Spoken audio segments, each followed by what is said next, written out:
Hello friends, welcome back to our channel Naripriya trendy vlogs. ఈరోజు అయితే మీకు గోకరకాయ కోడిగుడ్ల కూర ఫ్రై ఎట్లా చేసుకోవాలో మీకు చూపిస్తా. ఈ గోకరకాయని గోరు చిక్కుడుకాయ కూడా అని కూడా అంటారు. ఇక మా ఊర్లో అయితే గోకరకాయ అంటాం మేము. దీనికి ఒక పాట కూడా ఉండేది, చిన్న ఉన్నప్పుడు మేము పాడేది, మీకు తర్వాత చెప్తా. ఇక ఈ గోకరకాయలు అయితే నేను కొంచెం మంచిగా మీడియం సైజ్ కట్ చేసుకొని కుక్కర్లో వేసుకొని కొన్ని వాటర్ వేసుకొని దాంట్లో ఇంత సాల్ట్ వేసి ఆ గోకరకాయని ఒక 2 విజిల్ అయితే ఉడకబెట్టుకోవాలన్నమాట. ఈ గోకరకాయని మంచిగా 2 విజిల్లు ఉడకబెడితే మంచిగా మెత్తగా ఉడుకుతుంది. ఈ గోకరకాయ కోడిగుడ్లు అయితే గుడ్డులో ప్రోటీన్ వస్తుంది, ఈ గోకరకాయలో ఫైబర్ వస్తుంది, పిల్లలు కూడా మంచిగా దంచి తింటారు అనమాట. ఇప్పుడు మీకు మంచిగా చూపిస్తా చూడుర్రి. ఇక గోకరకాయ అయితే ఉడికింది. దీనంతా ఒక జాలి గిన్నెలు వేసుకొని నీళ్ళని ఊడబెట్టుకొని పక్కన పెట్టుకున్నా.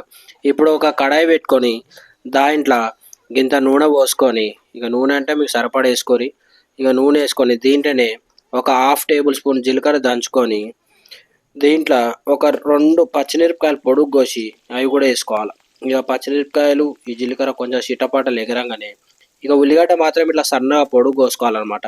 చిన్న చిన్నగా కోస్తే కర్రీ అంత టేస్ట్ రాదు, ఇట్లా వేస్తేనే మజా వస్తుంది. ఇంకా దీంట్లో ఒక కరివేపాకు రెమ్మలు కూడా కొన్ని యాడ్ చేసుకొని మంచిగా కలుపుకోవాలి. ఇప్పుడు దంచి పెట్టుకున్న మన అల్లం ఎల్లిగడ్డ పేస్ట్ ఉంటుంది కదా, అది కూడా వేసుకొని మొత్తం మంచిగా కలుపుకోవాలి. ఇక ఉల్లిగడ్డలు అయితే జర మెత్తగా కాగానే దీంట్లోకి ఇంత పసుపు వేసుకొని మంచిగా కలుపుకోవాలన్నమాట. ఈ అల్లం ఎల్లిగడ్డ పసుపు అంతా మంచిగా కలిసినాక నేనైతే ఒక 4 కోడిగుడ్లు తీసుకొని కొట్టి పోస్తున్నా. ఈ గుడ్లు వేసుకుంటే మనకి ఏంటంటే గోకరకాయ ఫ్లేవర్ కన్నా గుడ్డు ఫ్లేవర్ ఎక్కువ వస్తుంది, మంచిగా దంచి తినొచ్చు అనమాట. ఇక చూడు జర ఈ గుడ్లు మంచిగా వేగినాక దీంట్లో ఇంత ఉప్పు వేసుకొని గట్లనే దీంట్లోనే కొంచెం కారం తగిలించుకోవాలి. దీంట్లో జర కారం తక్కువ వేసుకోవాలి, ఈ కూరకి జర మంచిగా ఉంటుంది ఫ్రై కాబట్టి. ఇక ఈ గుడ్డు ఉప్పు వేసుకున్నాక మొత్తం కలుపుకొని మంచిగా గుడ్డ అంతా కౌసు వాసన వేయదాకా మొత్తం వేయించాలన్నమాట. అదే నీసు వాసన అంటారు కదా, అదంతా వేదాక వేయించినాక ఇట్లా పుల్లలు పుల్లలు అవుతుంది.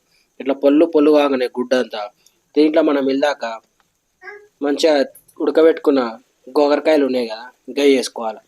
ఈ గోకరకాయలు వేసుకొని మంచిగా కలుపుకోవాలన్నమాట. ఈ గోకరకాయలకి గుడ్డ అంతా పట్టేటట్టు.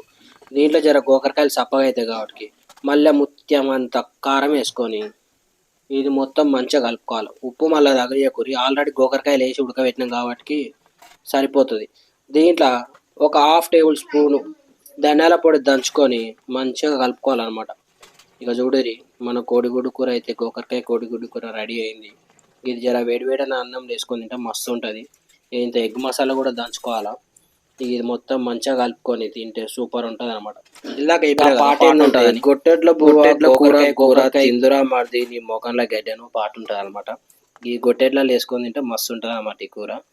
సో ఇప్పుడు కూడా మీరు మంచిగా వేడివేడన అన్నం వేసుకొని తిన్నారనుకో మజా వస్తుంది. దీని మీద ఇంత ఏమంటారు మన కొత్తిమీర ఆకులు కూడా చల్లుకొని, కరపాకు ఆల్రెడీ చల్లిరు కదా, కొత్తిమీర చల్లుకొని మంచిగా మళ్ళీ కలుపుకొని ఇక స్టవ్ బంద్ చేసుకొని మా పోరగాళ్ళకైతే పెట్టిన మస్తు జంపి తిన్నారు. అదే ఉత్తగొంత మాత్రం తిన్నారు అనమాట గోకరకాయ. ఇట్లా మీరు ట్రై చేయరి, పిల్లలు మంచిగా తింటారు, సో హెల్తీగా కూడా ఉంటారు. ఇక మన గోకరకాయ కోడిగుడ్ల కూర అయితే రెడీ అయింది. ఇప్పుడు మా పొట్టగాళ్ళకి పెట్టి చూద్దాం. అగో మా పొట్టి తిన్నది, ఏమంటుందో ఏమో. అగ్గో వావ్ సూపర్ అన్న పట్టింది. ఇక మా పొట్టగాన్ని కూడా పెడతా. వీడు మాత్రం రెడీగా ఉన్నాడు, దంచుతున్నాడు.